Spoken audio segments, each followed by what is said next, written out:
ചിന്തിച്ചുകൊണ്ടിരുന്ന അതേ ചിന്തയിൽ നമുക്ക് 2 കൊരിന്ത്യർ 8-ാം അധ്യായത്തിന്റെ 9-ാം വാക്യത്തിൽ വായിക്കും. രാവിലെ നമ്മുടെ മനസ്സിലേക്ക് ദൈവത്തിന്റെ ആത്മാവ് കൊണ്ടുവന്ന ചിന്തകൾ എത്രയോ മനോഹരമായ ചിന്തകളാണ്. രാവിലെ ഞാൻ വായിച്ച് ധ്യാനിച്ച ഭാഗം അതിനോട് ചേർന്നിരിക്കുന്നതുകൊണ്ടാണ് ഞാൻ പെട്ടെന്ന് എഴുന്നേറ്റത്. മക്കതോനിയ സഭകൾക്ക് കിട്ടിയ ദൈവകൃപയെക്കുറിച്ച് അപ്പോസ്തലനായ പൗലോസ് പറയുമ്പോൾ ഉപയോഗിക്കുന്ന ഒരു വാക്കാണ് 2 കൊരിന്ത്യർ 8-ാം അധ്യായത്തിന്റെ 9-ാം വാക്യം. നമ്മുടെ കർത്താവായ യേശുക്രിസ്തു സമ്പന്നനായിരുന്നപ്പോൾ അവന്റെ ദാരിദ്ര്യത്താൽ നിങ്ങൾ സമ്പന്നരാകേണ്ടതിന് നിങ്ങൾ നിമിത്തം ദരിദ്രനായി തീർന്ന കൃപ നിങ്ങളാകുന്നു. വളരെ പരിചയമുള്ള വാക്കാണ്. എന്നാൽ ഇന്ന് രാവിലെ നാം ഇപ്പോൾ ചിന്തിച്ചുകൊണ്ടിരുന്നപ്പോൾ അവൻ നമുക്ക് വേണ്ടി ഏൽപ്പിച്ചു കൊടുക്കുക അവൻ ആരായിരുന്നു എന്നുള്ള ബോധം നമ്മളെ ധരിക്കുമ്പോഴാണ് അവൻ നമുക്ക് വേണ്ടി എന്തായി തീർന്നു എന്ന് ഓർക്കുന്ന ആ അവസ്ഥയിലേക്ക് നമ്മൾ നമ്മുടെ കർത്താവ് ആയ യേശുക്രിസ്തു സമ്പന്നനായിരുന്നു. എല്ലാ അർത്ഥത്തിലും അവന്റെ മഹത്വത്തിൽ അവനെ പോലെ സമ്പന്നൻ വേറെ ആരും നമുക്കറിയാം. അവനെ കൂടാതെ ഒന്നും ഉളവായിട്ടില്ല. പുലോസിലേഖനത്തിൽ നാം വായിക്കുന്നത് സകലവും അവൻ മുഖാന്തരവും അവനായിട്ടും സൃഷ്ടിക്കപ്പെട്ടിരിക്കുന്നു. അവന്റെ സമ്പന്നതയുടെ അളവ് നമുക്ക് അതിന്റെ ഒരു അംശം പോലും ഉൾക്കൊള്ളാനായിട്ട് കഴിയില്ല. കർത്താവ് പറഞ്ഞുണ്ടായി യോഹന്നാൻ എഴുതിയ സുവിശേഷം 15-ാം അധ്യായത്തിൽ തന്റെ പ്രാർത്ഥനയിൽ താൻ പിതാവിനോട് അപേക്ഷിക്കുന്ന ഒരു അപേക്ഷ 15-ാം അധ്യായത്തിന്റെ 5-ാം വാക്യമാണെന്ന് ഞാൻ ചിന്തിക്കുന്നു. ജോൺസ് ഗോസ്പൽ ചാപ്റ്റർ 17:5 അവിടെ നാം വായിക്കുന്ന ഇപ്പോൾ പിതാവേ ലോകം ഉണ്ടാകും മുമ്പേ എനിക്ക് നിന്റെ അടുക്കൽ ഉണ്ടായിരുന്ന മഹത്വത്തിൽ എന്നെ നിന്റെ അടുക്കൽ മഹത്വപ്പെടുത്തണം.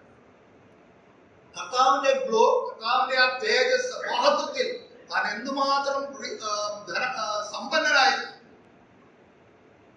അത് നമുക്ക് ഉൾക്കൊള്ളാനായിട്ട് കഴിയില്ല. താൻ ഈ ഭൂമിയിലേക്ക് നമ്മെ പ്രതി ഈ ഭൂമിയിലേക്ക് വന്നപ്പോൾ അവൻ ആ മഹത്വം മാറ്റിവെച്ചിട്ടായിരുന്നു. ചില സമയത്തൊക്കെ അവന്റെ തേജസ് വെളിപ്പെട്ട രംഗങ്ങളുണ്ട്. നമുക്കറിയാം ഗെത്സമനെ തോട്ടത്തിൽ നിങ്ങൾ ആരെ തെരയുന്നു എന്ന് പറഞ്ഞപ്പോൾ ഞാൻ തന്നെ എന്ന് പറഞ്ഞപ്പോൾ ആ തേജസ്സിന്റെ ഒരു അംശം അവിടെ നേടിച്ചു പെട്ടെന്ന് പുറത്തു വന്നു. അവര് പിൻവാങ്ങി നിലത്ത് വീണു.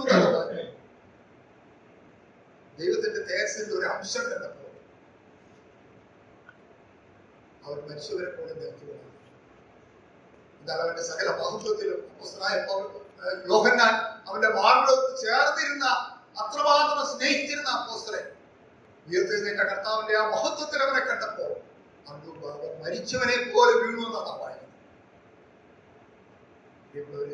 അത്രയ്ക്ക് സമ്പന്നനായിരുന്നു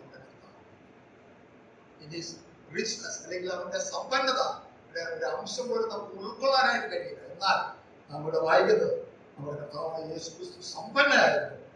എന്നിട്ട് അവൻ നമുക്ക് വേണ്ടി ദരിദ്രനായി. നമുക്ക് ദാരിദ്ര്യാവസ്ഥ നമുക്കറിയാം.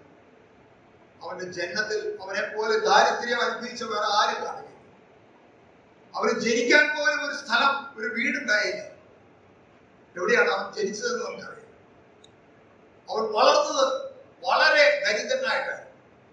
ദരിദ്രനായി അവന്റെ അമ്മയപ്പന്മാർ അവരെ യാഗം കഴിക്കാനായിട്ട് അവന് ദേവാലയത്തിലേക്ക് ചെല്ലുമ്പോൾ അവർക്ക് അർപ്പിക്കാനായിട്ട് ദരിദ്രനായിരിക്കുന്ന 2 കുറുപ്രാവിനെയാണ് അവർ അർപ്പിച്ചത്. നമുക്കറിയാം ആടിനെ കൊണ്ടുപോകാനുള്ള യോഗ്യത പോലും അതിനുള്ള സമ്പന്നത പോലും അവർക്ക് ഉണ്ടായിരുന്നില്ല. അവർ അത്രയും ദരിദ്രരായിരുന്നു. എന്റെ കർത്താവ് കണ്ടെത്താൻ നമുക്ക് വേണ്ടി ദരിദ്രനായി തീർന്ന അവസ്ഥ താൻ പറയുന്നതായി യുവതികൾക്ക് വീടും ആകാശത്തിന് പർവ്വതത്തിൽ കൂടും എന്നാൽ മനുഷ്യർക്കുള്ള കരചരക്കാൻ പോലും കഴിയും. അത്രയ്ക്ക് അവൻ നമുക്ക് വേണ്ടി ദരിദ്രനായി. അവന്റെ സമ്പന്നതയുടെ പാരമ്യം നാം കാണുമ്പോഴാണ് അവന്റെ ദാരിദ്ര്യാവസ്ഥ ഏറ്റവും അവന് ഒന്നും സ്വന്തമായിട്ട് അവന് ജനിക്കാൻ സ്ഥലമില്ലായിരുന്നു. അവന് അടയ്ക്കാൻ അല്ലെങ്കിൽ അവൻ മരിച്ചിട്ട് അവനെ അടക്കാൻ ആയിട്ട് ഒരു കല്ലറ പോലും ഉണ്ടായിരുന്നു. നമുക്കറിയാം അതും അവൻ എന്തുമാത്രം ദാരിദ്ര്യത്തിലേക്ക് പോയി എന്നുള്ള കാര്യം അവന്റെ പരസ്യ ശുശ്രൂഷക്കാർ നമുക്കൊക്കെ അത് പഠിക്കുമ്പോൾ നമുക്ക് കാണാനുണ്ട്. എന്നാൽ അവനത് കണ്ടെത്താൻ നമുക്ക് വേണ്ടി ദരിദ്രരായി ഇരിക്കുമ്പോൾ ദൈവം എനിക്ക് വേണ്ടി ദരിദ്രനായി തീർന്ന കൃപ നമ്മൾ അറിഞ്ഞതാണ്. എന്തിനു വേണ്ടി? നമ്മളെ സമ്പന്നനാക്കി, എന്നെ സമ്പന്നനാക്കി. ഭൂമിയിലെ സമ്പന്നതയോ ഈ ലൗകികമായ സമ്പന്നതയാണ് സ്വർഗീയ സമ്പന്നരാക്കി തീർന്നത്. അതിന്റെ മഹത്വം നമ്മൾ മനസ്സിലാക്കിയിട്ടുണ്ട്. നമ്മൾ പലപ്പോഴും ഈ ലോകത്തിലെ മറ്റുള്ളവരെ വെച്ചാണ് നമുക്ക് കമ്പയർ ചെയ്യാറ്. എന്നാൽ അവർക്കൊന്നുമില്ലാത്ത സമ്പന്നതയാണ് കർത്താവായ യേശുക്രിസ്തുവിലൂടെ നമുക്ക് മനസ്സിലാക്കുന്നത്.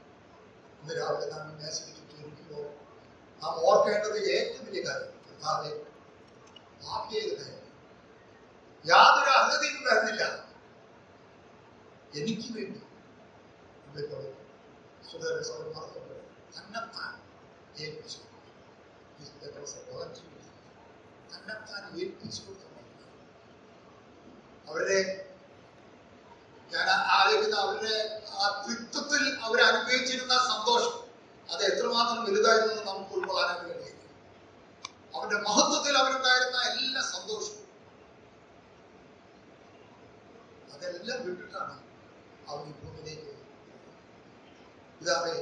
ഇതാ ഞാൻ വരും, നിന്റെ ഇഷ്ടം ചെയ്യാൻ ഞാൻ പ്രിയപ്പെടുന്നു എന്ന് പറഞ്ഞുകൊണ്ട് പിതാവിന്റെ ഇഷ്ടം പൂർണ്ണമായി നിറവേറ്റുവാൻ തന്നെത്താൻ ഏൽപ്പിച്ചു കൊടുത്ത ദൈവത്തിന്റെ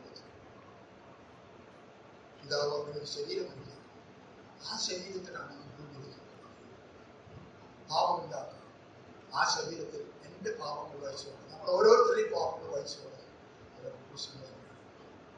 ഏറ്റവും അവരുടെ ആ ദാരിദ്ര്യത്തിന്റെ പരമാവസ്ഥ, അതിന്റെ പാരമ്യം നാം കാണുന്നത് കാണുന്ന മനുഷ്യനാണ്.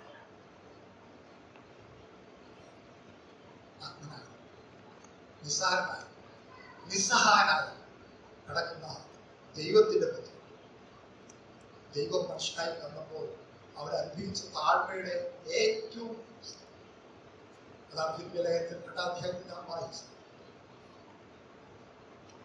ജഡത്തിൽ അവനൊരു മനുഷ്യ ദാസനായത് മാത്രമല്ല, മരണത്തോളം, ക്രൂശിലെ മരണത്തോളം അനുസരണമുള്ളതായിരുന്നു.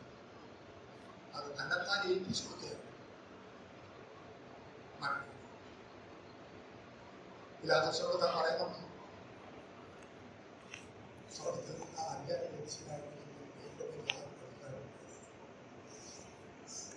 ഭൂമിയിലെ സകല അധ്യായങ്ങളെയും നിയമിക്കുന്നവനാണ് നമുക്ക് വേണ്ടി ഏറ്റവും ദരിദ്രനായി തീർന്നുള്ള കാര്യം നാം രാവിലെ ഓർക്കുമ്പോൾ എത്രമാത്രം നന്ദി കൊണ്ട് നമ്മൾ സ്നേഹിക്കുന്നതാണ്. അതുകൊണ്ടാണ് ഞാൻ ചെയ്യുന്നത്.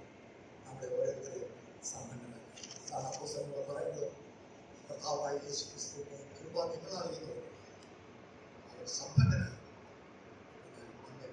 ദരിദ്രനായി. എന്തിനു? ദരിദ്രനായിരുന്ന നമ്മളെ ഓരോരുത്തരെയും ക്രിസ്തുവിൽ സമ്പന്നനാക്കി.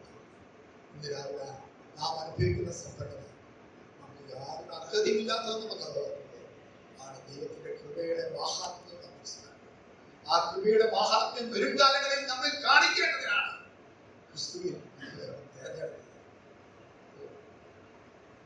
നമ്മൾ കുഞ്ചമല്ലെങ്കിൽ നമുക്ക് വാക്കുകളില്ല അതിന് വിവരിക്കാൻ. ആശ്ചര്യത്തിന് പാട്ടുകാരൻ പറഞ്ഞു, ഇതെന്ത് ആശ്ചര്യം, എനിക്ക് വർണ്ണിക്കാൻ കഴിയുകയില്ല. എനിക്ക് വേണ്ടി തന്നെ ഏൽപ്പിച്ചു കൊടുത്ത ദൈവത്താണ് ഞാൻ ആരാധിക്കുന്നു. എന്റെ ഹൃദയത്തിലെ നന്ദിയും എന്റെ സ്തുതിയും സ്തോത്രവും സ്വീകരിക്കാൻ നീ മാത്രം യോഗ്യൻ. ഈ മേശ നീക്കുമ്പോൾ നമുക്ക് തരുന്ന വലിയ പ്രത്യാശക്കാണ് നമുക്ക് ദൈവം.